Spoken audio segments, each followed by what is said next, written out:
এই টাকা এমন একটা জিনিস যার হাতে যায় তার তার কথাই বলে। এই টাকা এমন একটা জিনিস যার হাতে যায় তার কথাই বলে। দর্শক, রিসেন্টলি আমরা দেখতেছি এটিএম বুথ থেকে, রাজবাংলা এটিএম বুথ থেকে টাকা উঠানো যাচ্ছে না। কথা হচ্ছে আমার টাকা আমি উঠাবো, আমি কেন উঠাইতে পারবো না টাকা? সমস্যা হয়েছে ইসলামী ব্যাংকের। তাহলে আমার ব্যাংকের সমস্যা কোথায়? আমার ব্যাংকে আমি যে গ্রামে, আমি যে ডাচবাংলা ব্যাংকের গ্রাহক, আমি যে তাদের গ্রাহক, তা আমি যদি সেবা না পাই, সঠিক সময় যদি আমি সেবা না পাই, তাহলে আমি এই টাকা আমি কিভাবে কি করব? এ তো আমার টাকা, ওরা তো আমার টাকা তাদের টাকা দিবে না, আমার টাকা আমাকে দিবে, তাই না?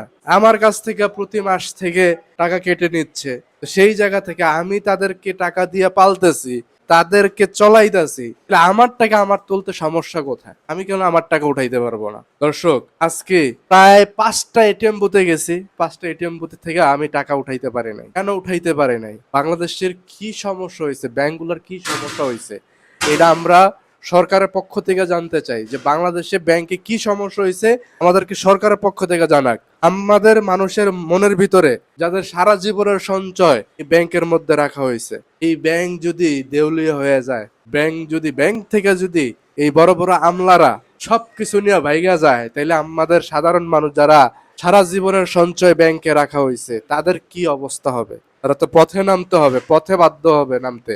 দর্শক, এই দেশের সরকারকে, বর্তমান সরকারকে একটা কথা বলবো, মানুষ খুবই আতঙ্কিত আছে, আতঙ্ক হয়ে আছে।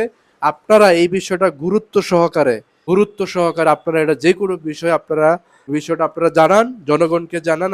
বিতর্কতভাবে আপনাদের কি সমস্যা হয়েছে, আপনাদের ব্যাংকে টাকা নাই নাকি বাংলাদেশে টাকা নাই, নাকি উধাও হয়ে গেছে, সব উধাও হয়ে গেছে, নাকি টাকা লইয়া খাই একদম শেষ বাইকে গেছে গা? আপনারা জানাইবেন তো, মানুষদেরকে জানান আমাদের টাকা কোথায়, এটা আমাদেরকে কৈফিয়ত দিতে হবে। আমরা কেন এটিএম বুথ থেকে টাকা উঠাইতে পারি না? আমাদের টাকা আমরা উঠাবো, আমরা কেন ব্যাংকের থেকে টাকা উঠাইতে হবে? আবার সীমাবদ্ধ করে দেওয়া হয়েছে। সীমাবদ্ধ কেন হবে? আমার টাকা আমি যতটুকু উঠাবো, যেটা লিমিট আছে ওই লিমিট অনুযায়ী আমরা উঠাবো। ঠিক আছে, আমার লিমিটের মধ্যে আবার সীমাবদ্ধ করে দিবে, তাইলে তো হবে না। দর্শক, এই দেশের আসলে মা বাবা নাই।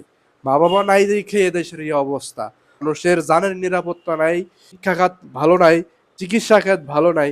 এখন আমাদের যেই টাকার কারণে বাংলাদেশটা টিকা রয়েছে, এইটা দিয়া মানুষের এই টাকার উৎস দিয়ে কিন্তু পুরো দুনিয়াটা চলে যাবে। টাকা না থাকলে কিন্তু কোনো জিনিসই হবে না। এই টাকার এই অবস্থা, ব্যাংকের যদি এই অবস্থা হয়, তাহলে আপনি বুঝেন দেশের কতটা বাইজা গেছে। দেশের কিন্তু 12টা বাইজা গেছে। সরকারকে অনুরোধ করব, আপনারা এটা দ্রুত সমাধান করেন, তাইলে আমরা উপকৃত হব, এই দেশের উপকৃত হবে, আপনার সরকার উপকৃত হবে।